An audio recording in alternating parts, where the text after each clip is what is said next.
आप सभी प्यारे प्यारे भाई और आप सभी प्यारी प्यारी बहनों का स्वागत है भैया वाले इस खूबसूरत से प्लेटफॉर्म पे। तो भैया आज का पढ़ाने वाले हैं, तो आज हम लोग जो है भैया इंडियन सिविलाइजेशन एंड कल्चर, जो बिहार बोर्ड क्लास 12 इंग्लिश का सबसे पहला चैप्टर है, उसका हम लोग समरी देखने वाले हैं। इस समरी से आपको चैप्टर का बहुत कुछ पता चल जाएगा कि भैया इस चैप्टर में क्या क्या बातें की गई हुई है। अगर आपको बिहार बोर्ड क्लास 12 के इंग्लिश में समरी लिखना है, अगर आपको 5 नंबर चाहिए तो आप आराम से लिख सकते हो। और ये जो समरी है ये मैंने कहीं से copy paste in the sense मतलब किसी बुक वगैरह से नहीं उठाया, मैंने इसको खुद से लिखा है। तो बहुत नॉर्मल भाषा में लिखा गया हो, आपको हूबहू पूरा का पूरा समझ में आ जाएगा।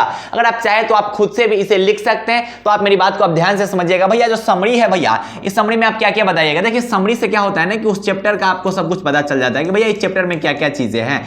समरी लिखने के लिए आपको ध्यान रखना होता है 2 चीजों का, कि अगर आपको समरी लिखना है किसी भी चैप्टर का समरी, जैसे इंडियन सिविलाइजेशन कल्चर हमें लिखना है, तो सबसे पहली चीज कि आपको इनके राइटर का नाम पता होना चाहिए। सबको पता होगा भैया कि इनके जो राइटर है उनका नाम क्या है भैया, महात्मा गांधी जी इनके राइटर का नाम है। तो जब भी आप समरी लिखिएगा तो आप 2-3 पैराग्राफ में लिखिएगा। पहला पैराग्राफ जो होना चाहिए उसमें आप गांधी जी से रिलेटेड कुछ बात लिख सकते हैं। उसके बाद जो सेकेंड पैराग्राफ होना चाहिए उसमें आप जो चैप्टर्स है उस चैप्टर में क्या क्या मुख्य बातें की गई हुई है, उस चैप्टर का मेन पर्पस है क्या है वो लिख सकते हैं। और थर्ड जो पैराग्राफ आप चाहे तो वो जो समरी है या फिर जो आप चैप्टर है उसको अंतिम समय में आप खत्म करने के लिए उसमें क्या मुख्य बातें उसको बोल के आप खत्म कर सकते हैं। मतलब इन एसे का एक छोटा सा फॉर्मेट आप समरी में लिख सकते हैं, जहां से आपको बिहार बोर्ड जो है भैया 5 मार्क्स देता है। तो आप इसको अच्छे से समझिएगा। यहां पर जो लाए गए हुए हैं ना बहुत नॉर्मल भाषा में लाए हुए हैं, बहुत आसान भाषा में लाए गए हुए हैं। आपको मैं इसका पूरा हिंदी समझा रहा हूं, आपको समझ में आ जाएगा, खुद ब खुद आपको हिंदी समझ में आ जाएगा। अगर मैं आपको नहीं भी समझाऊंगा फिर भी आपको इसका हिंदी समझ में आएगा, क्योंकि इतना ज्यादा आसान है।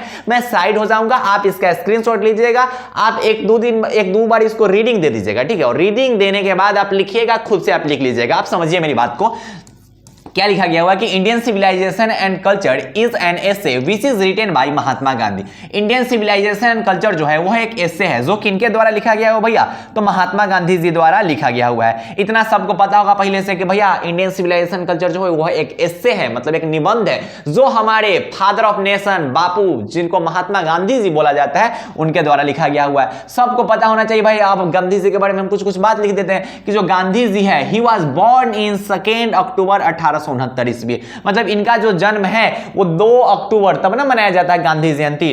2 अक्टूबर कितना भैया, 2 अक्टूबर 1869 ईस्वी में इनका जो है भैया जन्म हुआ था। ये चीज आपको अच्छे ढंग से पता होगा। इसमें भैया नो डाउट, इसमें डाउट करने की तो भैया कोई बात नहीं है। बहुत ये नॉर्मल चीज है और बहुत आसान चीज है, हम तो ये पढ़े हुए हैं पहले से। फिर भी आप मेरी बात को ध्यान से समझिए।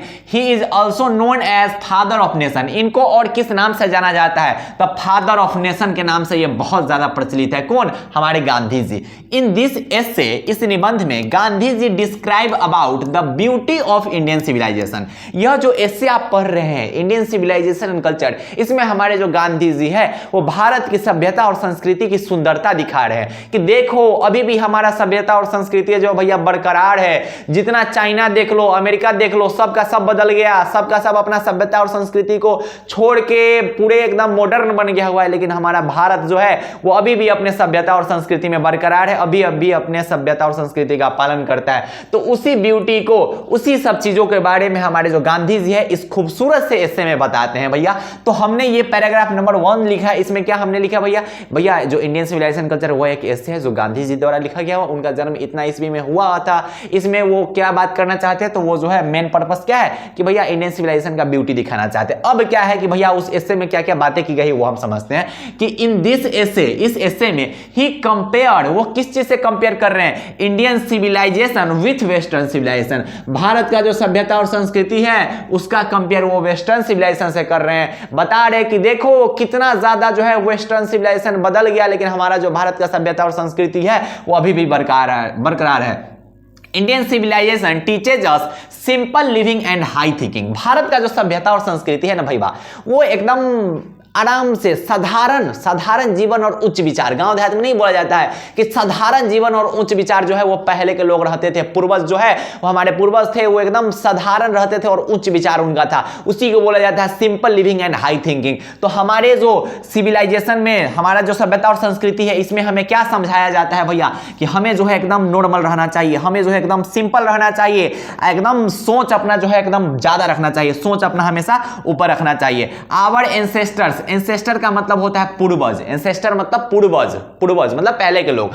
तो our ancestors enjoyed true home rule, हमारे जो पूर्वज लोग थे वो एकदम साधारण जीवन जीना पसंद करते थे, गांव वगैरह में रहना पसंद करते थे, ठीक है। They wanted to live in small villages, वो जो है वो छोटे गांव वगैरह में रहना उनको बहुत पसंद था, वो शहर वगैरह जाना पसंद नहीं करते थे। कौन? हमारे पूर्वज लोग। And followed there simple occupation, और एकदम साधारण अपना काम काज जो होता है उसको फॉलो करना उनको पसंद था। किनको? हमारे एंसेस्टर्स को, हमारे पूर्वज लोग को। क्या भैया कि our ancestors always satisfied with their agriculture occupation, मतलब हमारे जो पूर्वज लोग थे ना भैया वो एकदम नॉर्मल रहना चाहते थे, वो जो है वो खेती बाड़ी में बहुत ज्यादा इंटरेस्टेड थे और वो खेती बाड़ी करके ही जीना चाहते थे, उनको ज्यादा कुछ जीवन में नहीं चाहिए था, वो एकदम नॉर्मल ऑक्यूपेशन रहना चाहते थे और खेती वगैरह में उनको ज्यादा इंटरेस्ट था। They decided us from luxuries and pleasure, हमारे जो पूर्वज लोग थे हमें जो है वो लग्जरियस लाइफ से बहुत दूर रखना चाहते थे कि भाई इस सब में ना कुछ रखा नहीं हुआ है, ये सब मोह माया है, ठीक है। वो जो लैम्बोर्गिनी है, वो जो रोल्स रॉय है, वो सब एक मोह माया, उस सब में कुछ रखा गया नहीं है। सिंपल लिविंग, आराम से रहिए, गांव में रहिए, एकदम सिंपल लिविंग और हाई थिंकिंग टाइप के आदमी बनिए, इसी सब चीज में जीवन हो सकता है। और ये जो है वो साबित कब हुआ पता है? जब कोविड-19 आया था तब ये साबित हुआ था कि सच में जिसके पास जितना भी पैसा हो, कितना बड़ा बड़ा इंसान जो मुंबई में रह रहे हो, पटना में रह रहे हो, दिल्ली में रह रहे हो, वो सब के सब जो है वो गांव में आ गए हुए थे, गांव में आने के लिए तरस गए थे। और जिसके पास गांव में घर नहीं था ना, उसी को पता है कि भैया गांव का इंपॉर्टेंस क्या था कोविड-19 में। तो एक बार आपका जो गांव होगा उस गांव को कमेंट कर दीजिएगा भैया इस गांव से, और बहुत सारा दिल के साथ, क्योंकि गांव जो होता है भैया वाकई सबको बहुत ज्यादा प्यारा होता है, बहुत ज्यादा प्यारा होता है, खासकर हमें तो बहुत ज्यादा प्यारा है। मेरा जो भी स्टूडियो वगैरह है वो सब गांव में सेटअप है, मजा आता है, गांव में रहने का मजा ही कुछ और होता है भैया। चलिए आगे क्या है भैया कि Gandhi ji says that mind is a restless bird, the more it get the more it want. हमारे गांधी जी क्या बोलते हैं? जो मन है ना भाई भाई वो बेचैन चिड़िया की तरह है, जितना ज्यादा इसको दोगे ना, जितना ज्यादा आप इसको दोगे, जितना ज्यादा यह पाएगा ना, उतना ही ज्यादा और यह चाहत रहेगा, और कभी भी जो है यह सेटिस्फाइड नहीं रहेगा, कभी भी जो है वो संतुष्ट नहीं रहेगा। तो वही हमारे गांधी जी बोलते हैं। ये पूछा जा सकता है कि भैया कि mind is a restless bird क्यों बोला गया हुआ है? क्योंकि जितना ज्यादा आप इसको दीजिएगा, the more it get the more it want, जितना इसको दीजिएगा उतना ही ज्यादा और यह चाहत रखेगा।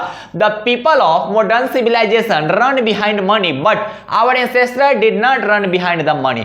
ये क्या बोल रहे हैं कि जो आधुनिक समय का जो लोग हैं ना, जो अभी का जो समय है, वहां के जो लोग हैं वो रुपये के पीछे भाग रहे हैं ना, run behind the money but our ancestors didn't, मतलब हमारे जो पूर्वज लोग थे वो पैसे के पीछे नहीं भागा करते थे। लेकिन अभी का जो समय है, जो मॉडर्न टाइम हो गया हुआ है, इसमें जितने भी लोग हैं वो सब पैसों के पीछे भाग रहे हैं, लेकिन हमारे पूर्वज लोग थे वो पैसों के पीछे नहीं भागते थे। They like to spend normal life, वे जो है वो एकदम सिंपल जीवन, एकदम नॉर्मल लाइफ जीना पसंद करते थे।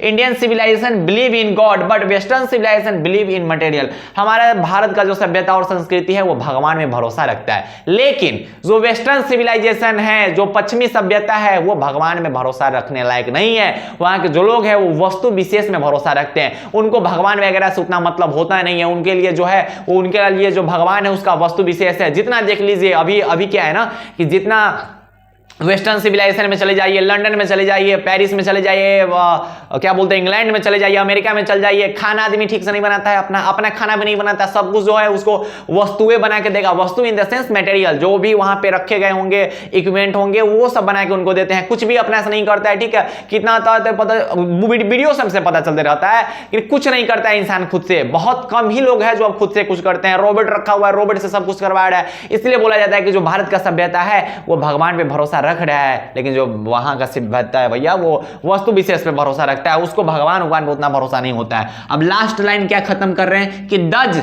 इसीलिए वी कैन से डेट, हम लोग कह सकते हैं कि भारत का जो सभ्यता है is the longest surviving of all civilisation in the world. Bharat का जो सभ्यता है वो पूरे विश्व में सबसे लंबा चलने वाला सभ्यता है और सबसे ज्यादा समय तक रहने वाला सभ्यता है भारत का सभ्यता। जितना भी देश का सभ्यता है, चाइना है भैया, जो भी चीज, चाइना तक गिना दे रहे, ठीक है, चाइना हो, इंग्लैंड हो, जो भी है, उस हर एक जगह ने अपना सभ्यता और संस्कृति को छोड़ दिया हुआ है। लेकिन हमारा भारत जो है, और भारत में खास करके हमारा जो बिहार है वो सभ्यता और संस्कृति के मामले में बिहार हो गया, राजस्थान हो गया। वहां के लोगों को देखिए ना, अभी भी जो है वहां के जो कपड़े वगैरह होते हैं, एक राजस्थानी लोग का कपड़ा देखिए, अभी भी सभ्यता और संस्कृति में वो लोग रहते हैं। खासकर अपना बिहार जो है वो भी सभ्यता और संस्कृति में रह रहा है। लेकिन सभ्यता और संस्कृति को पता है कौन बर्बाद कर रहे हैं? बर्बाद होते हुए आ रहा है। मुंबई से स्टार्ट हुआ है, मुंबई, दिल्ली, फिर अपना पटना तक आ गया हुआ है। जो भी शहर है ना, वो सब शहर में सभ्यता जो है लगभग खराब हो गया हुआ है, लगभग सभ्यता और संस्कृति खराब हो गया हुआ है। लेकिन अभी गांव तक ये चीज नहीं पहुंचा हुआ है, धीरे धीरे गांव में भी पहुंच रहा है। गांव के जो चौक होंगे ना, चौक चौराहा होंगे, वहां भी धीरे धीरे मॉडर्न सिविलाइजेशन में लोग जा रहे हैं, ठीक है। लेकिन अभी जो है हमारा जो भारत का सभ्यता और संस्कृति है फिर भी जो है अभी भी बरकरार है, वही बोला जा रहा है। So that Indian civilisation can teach the world, इसलिए जो भारत का सभ्यता और संस्कृति है वो लोगों को सिखा सकता है। लोगों को सीखना चाहिए भारत के सभ्यता और संस्कृति, पूरे विश्व को सीखना चाहिए हमारे सभ्यता और संस्कृति से कि हमारा जो सभ्यता और संस्कृति है, इतना दिन हो गया, जितने लोग को बदलना था बदल गया, लेकिन भारत का जो सभ्यता और संस्कृति है वो नहीं बदला है। देखो ना कितना लॉयल है। सब सभ्यता और संस्कृति बदल गया, सब देश बदल गया, लेकिन अपना भारत जो है उसके अंदर लॉयलिटी तो देखिए कि अभी भी सभ्यता और संस्कृति में बरकरार है। खास करके अपना जो बिहार है वो तो सबसे आगे है भैया सभ्यता और संस्कृति में। बिहार हो गया, पंजाब भी धीरे धीरे बदल रहा है, बिहार हो गया, पंजाब हो गया, अपना राजस्थान हो गया, ठीक है। यहां पर सभ्यता और संस्कृति दिखता है भैया, निखरता है, ठीक है। पंजाब है भैया खेतीबाड़ी के लिए फेमस है। हमारा बिहार जो है वहां पर क्या है भैया, लोगों का सम्मान के रूप में, मेहमानों के सम्मान के रूप में अभी भी यहां पे बहुत ज्यादा लोगों का सम्मान किया जाता है। खैर बाराती उराती वाला मैटर हम बताए हुए थे, वो अलग मैटर है, ठीक है। बाराती में कुटाता है सब, वो अलग मैटर, लेकिन मेहमानों लोगों का बहुत अच्छा से नवाजा जाता है बिहार में, बहुत अच्छा से, ठीक। इसलिए बोला जाता है कि हमारा भारत का सभ्यता और संस्कृति है वो इमूवेबल है, अभी भी बदला नहीं है। लेकिन बाकी देश का जो सभ्यता और संस्कृति है वो बहुत हद तक बदल चुका है। तो ये रहा इंडियन सिविलाइजेशन कल्चर का समरी। आप चाहे तो आप इसका स्क्रीनशॉट ले लीजिए, मैं साइड एक बार हो जाता हूं, आप इसका स्क्रीनशॉट ले लीजिए और आप इसको अच्छे से कंप्लीट कर लीजिएगा। इसके स्क्रीनशॉट ले लीजिए और आप आपके जो नोट्स होंगे उसमें आप इसको लिख लीजिएगा और आप इसको अच्छे से कंप्लीट कीजिएगा। या फिर अगर आप चाहे तो, अगर आपने स्क्रीनशॉट नहीं लिया है तो आप हमारे व्हाट्सएप बोले भैया टेलीग्राम ग्रुप को ज्वाइन कर सकते हैं। वहां से आपको फ्री पीडीएफ जो है इसके मिल जाएंगे और भी जो चीजें हैं वहां पे आपको फ्री पीडीएफ नोट्स प्रोवाइड करवा दिए जाएंगे। और बस मुस्कुराते रहिए, एकदम अच्छे से पढ़ाई करते रहिए। लास्ट टाइम में आ गए हुए जी जान लगा दीजिए और आप अपने दोस्तों तक इस वीडियो को जरूर शेयर कर दीजिएगा भैया। और कमेंट में एक बार जय बिहार जरूर कर देना। गांव का नाम तो लिख दिया होगा ना तोनी कि भैया हम इस गांव से है, तो गांव का नाम लिख देना, जिला उला ज्यादा मत लिखना, ठीक है ना। तो छुछुनर से फिर पूछने लगेगा कुंदन कुमार कौन जिला से है, ठीक है। तो जिला उला का नाम नहीं लिखना, खाली गांव का नाम लिख देना, ठीक है। तो जय बिहार कमेंट कर दीजिएगा बहुत सारा दिल के साथ, क्योंकि भैया केटी भैया का फेवरेट कमेंट जो है ना हमको सबसे ज्यादा अच्छा लगता है। हम हर एक इस कमेंट को हम लाइक करते हैं, क्योंकि बहुत बिहार से ना बबुआ मतलब अजब वाला प्यार है, अजब वाला प्यार, एकदम ठेठ बिहारी है, ठीक है, बहुत ज्यादा प्यार है। खैर आप पढ़ाई अच्छे से करते रहिएगा और भी आपको ये वीडियो अच्छा लगा होगा तो बताइएगा, और क्योंकि आपके जो कमेंट्स होते हैं वो वाकई जो है बहुत ज्यादा जो मोटिवेट करते हैं, ठीक है। तो पढ़ाई करते रहिए और कमेंट सेक्शन में जय बिहार कर दीजिएगा, गांव का नाम आप बता दीजिएगा, क्योंकि भैया गांव वगैरह पर पढ़े हम लोग, ठीक है। तो पढ़ाई करते रहिए, बाय बाय, टेक केयर, जय हिंद, लव यू ऑल। आप इस नोट्स को ले लीजिए, जब आपका सेंटअप एग्जाम होगा उसमें मिलाई के देख लेना कि ये भैया गर्दा उड़ा दिए, पूरा का पूरा क्वेश्चन टकराया हुआ था। सेंटअप एग्जाम जो होगा वो ट्रेलर होगा, पिक्चर कब मिलेगा भैया 2025 में, जब एग्जाम होने बैठोगे तब पता चलेगा।